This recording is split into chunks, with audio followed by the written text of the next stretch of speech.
नमस्कार, मनी गुरु की इस खास पेशकश में आप सभी का स्वागत है। मैं हूं स्वाति रायना। नया साल, हम सब ये प्रण शायद करने वाले हैं कि नए साल में कुछ ना कुछ खास करेंगे, कुछ नया करेंगे। रेजोल्यूशंस कई बार हम बनाते हैं, कई बार पूरे नहीं हो पाते हैं, लेकिन निवेश को लेकर अगर आप एक प्रॉपर प्लानिंग साल के पहले ही दिन से करें तो आपके लिए निवेश की राह काफी ज्यादा आसान हो सकती है। इसलिए आज हम आपके लिए लेकर आए हैं 12 महीनों के 12 निवेश मंत्र, जो कि आप अभी से जिसकी शुरुआत आप कर सकते हैं। और क्या ये खास मंत्र हो सकते हैं, अपने खास मेहमानों से आज हम समझेंगे और उनका परिचय भी करा देते हैं।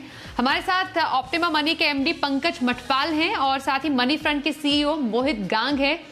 पंकज जी और मोहित, आप दोनों का बहुत स्वागत करते हैं मनी गुरु के इस बेहद ही खास शो में। और जिससे पहले मैं आप दोनों से शो में चर्चा शुरू करूं, आज के शो में क्या है खास, जरा उसकी सुर्खियों पर एक नजर डाल लेते हैं। आज शो में हम खास तौर पर समझेंगे 2022 में कौन सी थीम पर आप करें फोकस, किन फंड में निवेश से मिलेगा मुनाफा, इमरजेंसी और इंश्योरेंस प्लानिंग कैसे करें, और टैक्स प्लानिंग का क्या है सही तरीका। तो बेहद ही खास ये शो होने वाला है। 12 महीनों के 12 मंत्र हम आपके लेकर यहां पर आने वाले हैं। और इसी कड़ी में सबसे पहले पंकज जी और मोहित, आप दोनों को ही नव वर्ष की बहुत बहुत शुभकामनाएं। और इसी के साथ पंकज जी, मैं आपसे शो की शुरुआत करती हूं। और जब हम बात करते हैं 12 महीनों के 12 मंत्र की, मैं आप दोनों से 6 मंत्र जानूंगी। और इसी कड़ी में सबसे पहला जो एक नियम जो हम कह सकते हैं, जो हमें नए साल में बनाना ही बनाना है अपने निवेश को लेकर, तो वो सबसे पहला नियम या पहला मंत्र किसी के निवेश के लिए क्या हो सकता है? स्वाति, सबसे पहले आपको भी और सभी दर्शकों को नव वर्ष की शुभकामनाएं। और फाइनेंशियल प्लानिंग का जहां सवाल है, सबसे पहली चीज है कंटिंजेंसी फंड या इमरजेंसी फंड। आपको सबसे पहले अपने लिए इमरजेंसी फंड बनाना चाहिए, यानी कि कभी भी किसी तरह की मुसीबत आए, सैलरी लेट हो जाए, बिजनेस में थोड़ा सा मंदी हो, तो आपको किसी तरह की दिक्कत ना हो। तो ऐसे में जब आप कंटिंजेंसी के लिए इन्वेस्ट करें तो ध्यान दें कि यहां पर रिटर्न से ज्यादा इंपॉर्टेंट है लिक्विडिटी, यानी कि पैसे की जब जरूरत पड़े पैसा आसानी से निकल सके और साथ ही पैसा आपका सुरक्षित रहे। हम जब भी इन्वेस्टमेंट करते हैं तो हमेशा सोचते हैं कि पैसे पर मुनाफा मिलना चाहिए, लेकिन कंटिंजेंसी की बात करें तो यहां पर जैसा मैंने कहा कि पैसे की सुरक्षा और साथ ही पैसे में मतलब जब भी निकालने की जरूरत हो वो निकल जाए। तो ऐसे में सेविंग बैंक अकाउंट तो आपका है ही, लेकिन उसके अलावा क्योंकि वहां पर रिटर्न्स काफी कम मिलते हैं, इंटरेस्ट काफी कम मिलता है, तो उसके साथ साथ आप शॉर्ट टर्म एफडी को भी अपने इमरजेंसी फंड के लिए यूज कर सकते हैं। और उसके अलावा म्यूचुअल फंड में जैसे liquid funds, money market funds या शॉर्ट ड्यूरेशन फंड्स होते हैं, इन्हें भी आप अपने पोर्टफोलियो में शामिल कर सकते हैं। तो इमरजेंसी फंड से आप नए साल की शुरुआत कर सकते हैं। बुरे वक्त में सबसे पहले काम आने वाला आपका इमरजेंसी फंड ही होता है। कुछ फंड जो आपके पसंदीदा हैं पंकज जी? बिल्कुल, लिक्विड फंड में आप जैसे आईसीआईसीआई प्रूडेंशियल लिक्विड फंड है या आदित्य बिरला सन लाइफ शॉर्ट ड्यूरेशन फंड है, इन फंड्स को आप कंसिडर कर सकते हैं। बिल्कुल, तो ये हुई इमरजेंसी फंड की बात। ये निवेश का पहला मंत्र है पंकज मठपाल की तरफ से। मोहित, आपके पास अब हम आ रहे हैं और आपसे हम कुछ ऐसी थीम्स जानना चाहते हैं जो कि साल 2022 के लिए निवेश का हिट मंत्र साबित हो सकती है। इसी तहत पहली जो थीम है जो आपको लगता है निवेशकों के लिए काफी खास साबित हो सकती है नए साल में, वो कौन सी है? जी स्वाति, सबसे पहले आपको और जी बिजनेस के सभी दर्शकों को बहुत बहुत शुभकामनाएं। आने वाला साल सबके लिए काफ़ी अच्छा हो। एंड देखिए स्वाति, जो मेरे को लगता है कि हमेशा अगर आप यूएस मार्केट्स को देखते रहेंगे तो वो बहुत ही एडवांस्ड देश है। वहाँ का जो मार्केट है वो एक तरह से इंडिया से कुछ 10-15 साल आगे चलता है। तो अगर आप उसको ट्रैक करेंगे और उनकी थीम्स को देखेंगे तो आपको समझ में आ जाएगा कि इंडिया में भी कौन सी थीम्स आने वाली है आने वाले टाइम में जो बहुत पॉपुलर हो सकती है। तो यूएस का सबसे बड़ा ट्रेंड रहा है ऑफ लेट लास्ट 3 साल का कि वहाँ पर passive investing has become bigger than active investing. तो पैसिव इन्वेस्टिंग जो है यूएस में अब 51% हो गया है म्यूचुअल फंड इंडस्ट्री का, और एक्टिव से ज्यादा बड़ा हो गया है। इंडिया में भी अगर आप देखें तो गत वर्ष में कुछ 100 से ऊपर एनएफओज आए। इसमें से करीब 1/3 एनएफओज इंडेक्स फंड या ईटीएफ्स थे, जो कि पैसिव इन्वेस्टिंग का एक जरिया है, राइट। तो ये क्लियरली दर्शाता है कि जो मार्केट है, जो फंड हाउसेज हैं, जो थीम्स हैं, वो पूरी तरह से पैसिव की तरफ जा रही हैं। हालांकि पैसिव में भी अब बहुत सारे वेरिएशंस आ गए हैं। आपके पास में फैक्टर बेस्ड इन्वेस्टिंग आ गया है, या फिर जैसे हम स्मार्ट बीटा फंड कहते हैं, जो कि वोलेटिलिटी बेस्ड होते हैं या क्वालिटी इंडेक्स के बेसिस पर होते हैं। तो पैसिव भी बहुत बड़ा होता जा रहा है। पर मुझे लगता है कि इसके अंदर में निवेशकों को अपना निवेश सिंप्लीफाई करने की आवश्यकता है। 3 तरह के पैसिव फंड्स जो बहुत ज्यादा पॉपुलर होंगे आने वाले समय में और सबके पोर्टफोलियो में किसी न किसी मात्रा में होने चाहिए। वो है एक large cap index fund, Nifty या सेंसेक्स का, एक मिड कैप इंडेक्स फंड और एक small cap index fund. India में मुझे लगता है कि मिड और स्मॉल कैप में अभी भी एक्टिव फंड्स काफी अच्छा अल्फा देते हैं, तो थोड़ा टाइम है वहां पर जाने के लिए मार्केट को। बट लार्ज कैप कैटेगरी ऐसी कैटेगरी है जहां पर इंडेक्स के और एक्टिव फंड्स के रिटर्न काफी मिलते जुलते रहे हैं। कुछ हद तक इंडेक्स कभी बीट करता है, कभी कुछ एक्टिव फंड्स बीट करते हैं, बट कंसिस्टेंटली अगर लास्ट 3-5 साल देखा जाए तो किसी भी फंड ने इंडेक्स को बीट नहीं किया है। तो मेरा ये मानना है कि सभी निवेशकों को आने वाले साल में अगर उनके पास में एक लार्ज कैप यानी निफ्टी इंडेक्स फंड नहीं है पोर्टफोलियो में, तो उसे जरूर शामिल करना चाहिए और शामिल करके भूल जाना चाहिए आने वाले कितने ही सालों के लिए। तो index funds and passive investing ये आने वाले कई सालों तक सबसे बड़ा थीम रहेगा मेरे लिहाज से। बिल्कुल, इंडेक्स फंड और पैसिव इन्वेस्टिंग, कुछ फोकस आप या कुछ हाईलाइट कुछ फंड्स कर सकते हैं इसी कैटेगरी में? जी स्वाति, आई थिंक अगर आपको large cap Nifty index fund देखना है तो आप Pru ICICI Nifty index fund देख सकते हैं, या फिर यूटीआई निफ्टी इंडेक्स फंड देख सकते हैं। नेक्स्ट निफ्टी 50 जो होता है वो भी एक अच्छा इंडेक्स फंड है। यूटीआई नेक्स्ट निफ्टी 50 को भी आप अपने पोर्टफोलियो में शामिल कर सकते हैं। और मिड कैप और स्मॉल कैप में ज्यादा ऑप्शंस नहीं है फिलहाल इंडस्ट्री में। Motilal Oswal mid cap index fund और मोतीलाल ओसवाल का ही स्मॉल कैप इंडेक्स फंड भी है, और निपॉन और एक्सिस के भी मिड और स्मॉल कैप फंड्स आपको, इंडेक्स फंड्स आपको मिल जाएंगे। तो आप इनमें से किसी का भी चुनाव कर सकते हैं। तो मोहित का मानना है कि साल 2022 में पैसिव इन्वेस्टिंग या पैसिव फंड एक ऐसा थीम है जो काफी निवेशकों में रुचि पैदा कर सकता है, क्योंकि ऑलरेडी जो इसका ट्रैक रिकॉर्ड रहा है वो काफी दिलचस्प और इंटरेस्टिंग रहा, और ट्रेंड भी आगे बढ़ता हुआ ही नजर आ रहा है, हम देख पा रहे हैं इसे। पंकज जी आपके पास आ रहे हैं, और आपके पास दूसरा कौन सा निवेश मंत्र है नए साल के लिए निवेशकों के लिए? आपने पहला बोला कि इमरजेंसी फंड तो सबसे पहले आपको बनाना जरूरी है। दूसरा ये कौन सा आप स्टेप बताने वाले हैं किसी के पोर्टफोलियो के लिए, किसी की निवेश प्लानिंग के लिए, जो नए साल में भूल कर भी नहीं भूलना है? बिल्कुल स्वाति, मैं कहूंगा कि हर व्यक्ति को इंश्योरेंस प्लानिंग बराबर से करनी चाहिए, क्योंकि फाइनेंशियल प्लानिंग की बुनियाद है। कंटिंजेंसी या इमरजेंसी की हमने बात की कि जब भी इमरजेंसी हो तो आपके पास पैसे की कमी ना हो, लेकिन अगर कोई बीमारी होती है या फिर चाहे हम हेल्थ की बात करें तो हम बीमारी की बात करते हैं, उस केस में यदि किसी व्यक्ति को हॉस्पिटल में एडमिट होना पड़े तो जिन चीजों के लिए आप पैसा इन्वेस्ट कर रहे हैं वो पैसा आपका बीमारी पर खर्च हो जाता है। तो यहां पर आता है इंपॉर्टेंट हेल्थ इंश्योरेंस। और उसके बाद यदि वो जो अर्निंग पर्सन है उसकी समय से पहले मृत्यु हो जाए तो फिर फैमिली के जो फाइनेंशियल गोल्स हैं, जो रेस्पॉन्सिबिलिटीज हैं, उनको पूरा करने में दिक्कत आएगी।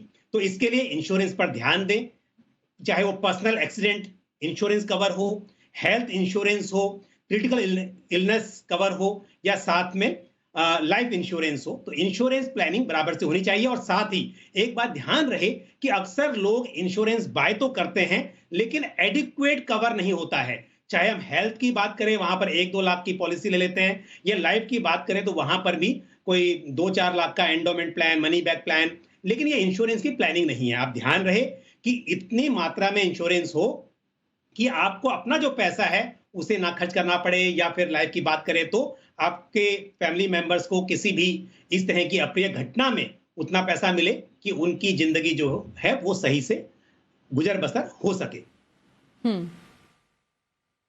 बिल्कुल सर, तो इंश्योरेंस प्लानिंग को अपने जो फाइनेंशियल प्लानिंग है उसकी लिस्ट में आपको बिल्कुल ऊपर पहले पायदान पर रखना है इमरजेंसी प्लानिंग के बाद? इमरजेंसी प्लानिंग तो होनी ही होनी है, उसके बाद जो ये स्टेप्स हैं उसमें इंश्योरेंस प्लानिंग को आपको अव्वल दर्जे पर रखना है, अव्वल नंबर पर रखना है। अब मोहित आपके पास आ रहे हैं, आपने पैसिव थीम बताई जो 2022 में अच्छी साबित हो सकती है। अब कौन सी थीम है जिस पर निवेशकों को ध्यान में रखने की जरूरत है?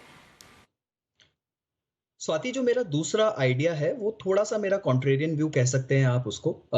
पर्सनली मुझे लगता है कि आने वाले साल में इनफैक्ट जो लॉन्ग टर्म निवेशक हैं जिनका दायरा निवेश का 10 साल 15 साल 20 साल का है, उनके लिहाज से एक मल्टी कैप फंड का पोर्टफोलियो में होना काफी जरूरी है। अब तक हम लोग फ्लेक्सी कैप फंड को एडवोकेट करते आए हैं, सारे एडवाइजर्स इनफैक्ट इंक्लूडिंग मी, हमने काफी बार फ्लेक्सी कैप फंड्स की उपयोगिता को बताया है कि पोर्टफोलियो में जरूर होना चाहिए। बट मुझे लगता है गोइंग फॉरवर्ड एक मल्टी कैप फंड जो है वो फ्लेक्सी कैप कैटेगरी को कैप्चर कर लेगा।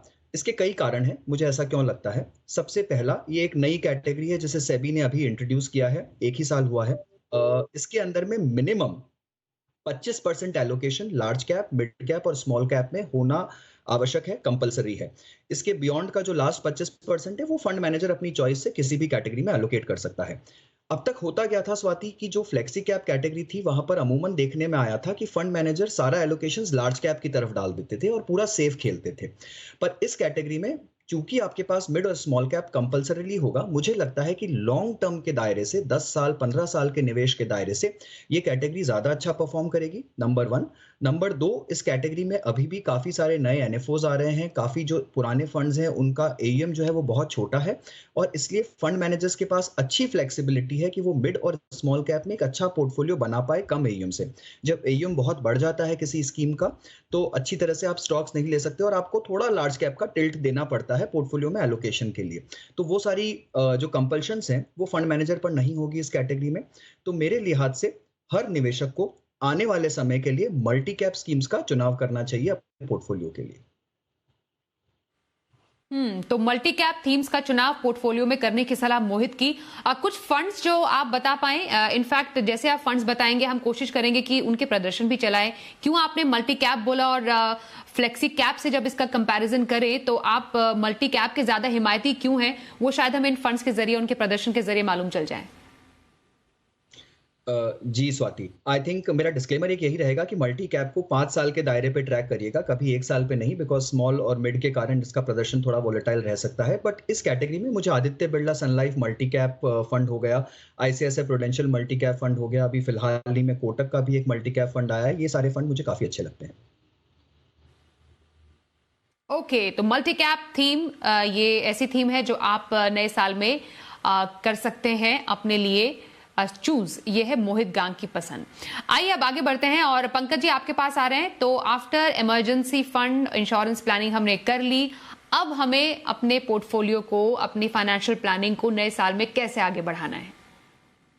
बिल्कुल स्वाति, देखिए एक बड़ी इंपॉर्टेंट चीज है कि लोग इन्वेस्टमेंट तो करते हैं लेकिन बिना गोल सेट किए हुए। तो सबसे जरूरी है कि जब आप फाइनेंशियल प्लानिंग कर रहे हो या इन्वेस्टमेंट कर रहे हो तो अपने गोल जरूर सेट करें। अगर आपने गोल सेट नहीं किया, आपको पता नहीं है कि आप किस चीज के लिए इन्वेस्टमेंट कर रहे हैं, तो समझिए ऐसा ही है कि आप कहीं जाना चाह रहे हैं, आपने गाड़ी तो पकड़ ली पर पता नहीं कि जाना कहाँ है। तो आप जहां जाना है वहां पहुंचेंगे, इसकी कोई गारंटी नहीं है। और फिर किस तरह के व्हीकल में आपको सवार होना चाहिए, आपको ऑटो रिक्शा लेना है कि टैक्सी लेनी है वो भी पता नहीं होता है, या फ्लाइट लेनी है, ट्रेन लेनी है। वैसा ही इन्वेस्टमेंट में है, जब तक ये बात पता ना हो कि आपके पास समय कितना है उस गोल को अचीव करने के लिए और कैसा वो गोल है, उसके लिए आप कितना रिस्क ले सकते हैं, तो बड़ा मुश्किल होता है सही स्कीम का चुनाव कर पाना। तो मेरा सजेशन ये होगा कि आपने फाइनेंशियल गोल तय करें, कितना समय है उन गोल्स के लिए, चाहे वो आपको घर खरीदना हो या फिर रिटायरमेंट हो या बच्चों की एजुकेशन हो, किसी तरह का भी पर्सनल फाइनेंस से रिलेटेड गोल हो, उसको अचीव करने के लिए आपके पास कितना समय है वो सब आप तय करें। और उसके बाद आप ये तय कर सकते हैं कि किस तरह की स्कीम, चाहे वो large cap, mid cap, small cap, या फिर हम चाहे अलग तरह की म्यूचुअल फंड्स ही नहीं, हम अगर उससे हटकर भी बात करें, चाहे वो स्मॉल सेविंग स्कीम हो, फिक्स डिपॉजिट हो, वो तभी तय किया जा सकता है जब आपको पता हो कि आपको कितने रिटर्न्स की उम्मीद करनी चाहिए और कितना समय आपके पास यहाँ पर है। तो फाइनेंशियल गोल पहले सेट करें और फिर उस हिसाब से अपना इन्वेस्टमेंट तय करें।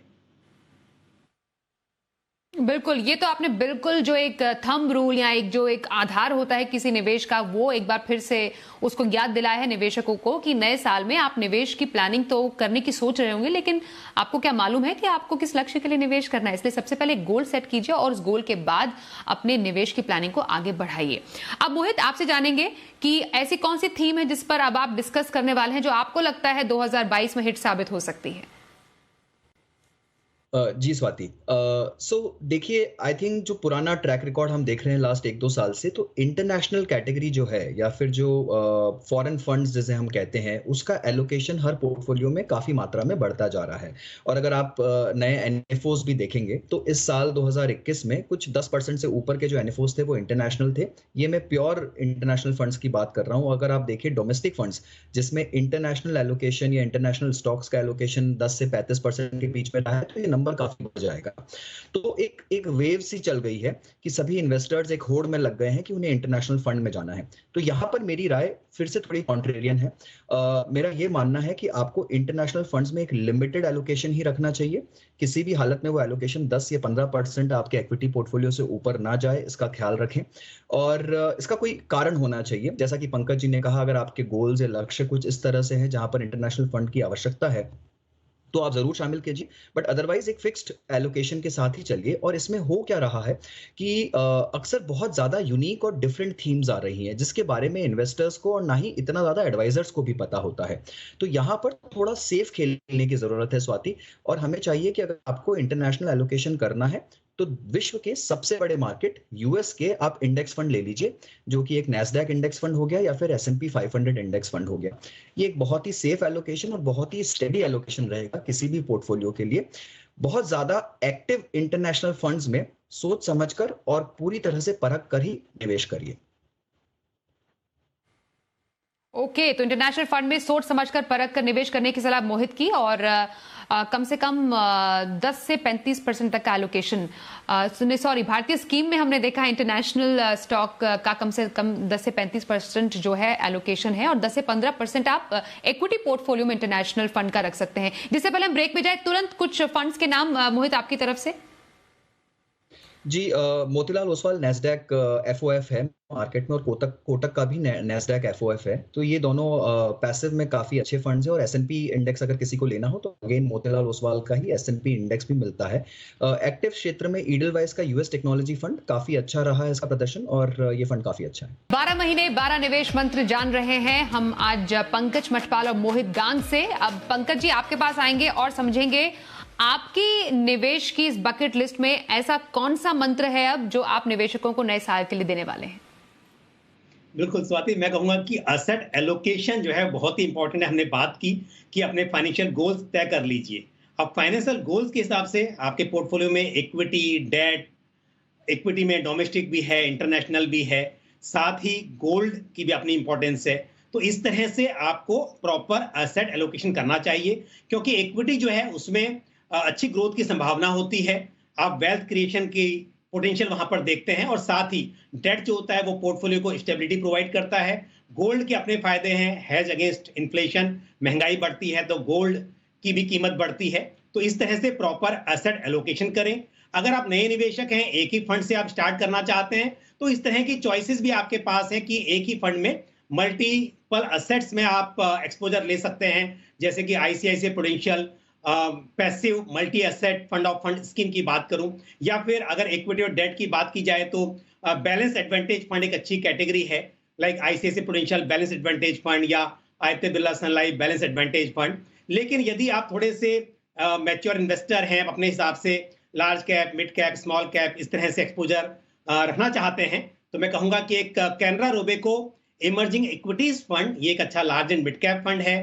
Nippon India flexi cap fund, ये एक फ्लेक्सी कैप फंड है जो किसी भी तरह के मार्केट कैप वाले स्टॉक्स में इन्वेस्ट कर सकता है।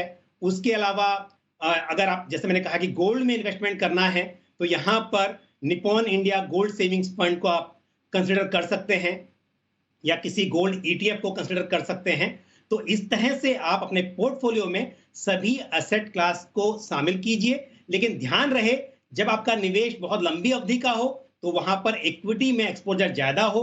लेकिन यदि आप शॉर्ट टर्म के गोल के लिए, मान लीजिए 3 साल में कार लेनी है या 5 साल में, तो ऐसे में आपका जो निवेश है वो इक्विटी में थोड़ा कम होना चाहिए और साथ ही डेट और गोल्ड में भी आपका एलोकेशन यहाँ पर होना चाहिए। बेहतरीन सर, मतलब एसेट एलोकेशन का ख्याल हर किसी को रखना है नए साल में, और बिल्कुल एक बैलेंस बनाए रखना चाहिए, एक संतुलन होना चाहिए आपके तमाम एसेट क्लास में, आपके पोर्टफोलियो में सबको सही जगह मिलनी चाहिए। अब मोहित, आपसे हम जानेंगे कि आपके निवेश मंत्र में अब अगला जो लिस्ट में कौन सा है?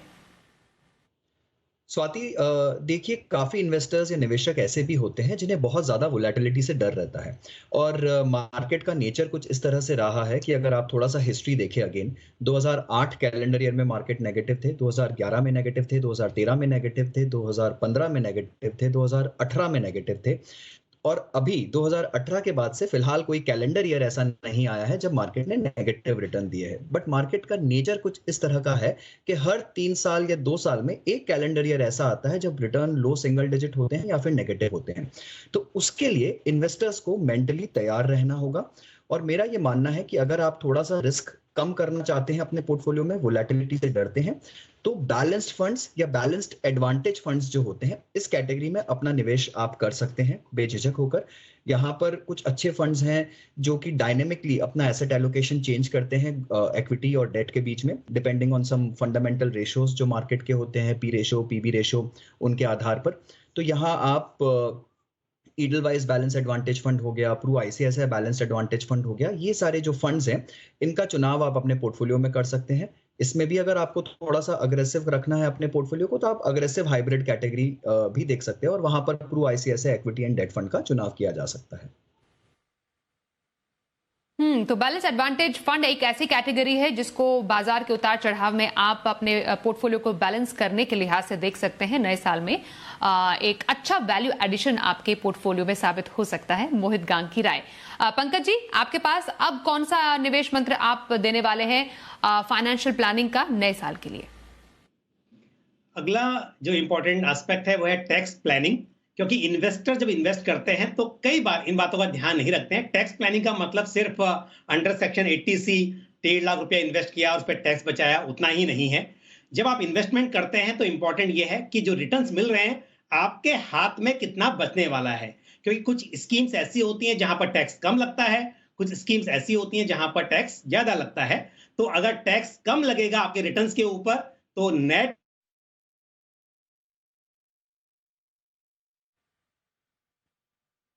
ओके, तो टैक्स प्लानिंग को अपने जो नए साल की फाइनेंशियल प्लानिंग है उसमें शामिल करना है। 80C के तहत जितने भी स्कीम्स आती हैं वैसा आप कोई इंस्ट्रूमेंट, फाइनेंशियल इंस्ट्रूमेंट चुन सकते हैं, और यहां तक कि म्यूचुअल फंड की जो ELSS थीम है, ELSS स्कीम है, उसमें भी आप मुनाफा भी कमा सकते हैं, टैक्स भी बचा सकते हैं। ये पंकज जी का निवेश मंत्र नए साल के लिए। टैक्स प्लानिंग को जरूर अपने निवेश की प्लानिंग में शामिल करें। मोहित, आपका अगला थीम हम समझने वाले हैं अब दर्शकों के लिए कि कौन सा होने वाला है नए साल के लिए।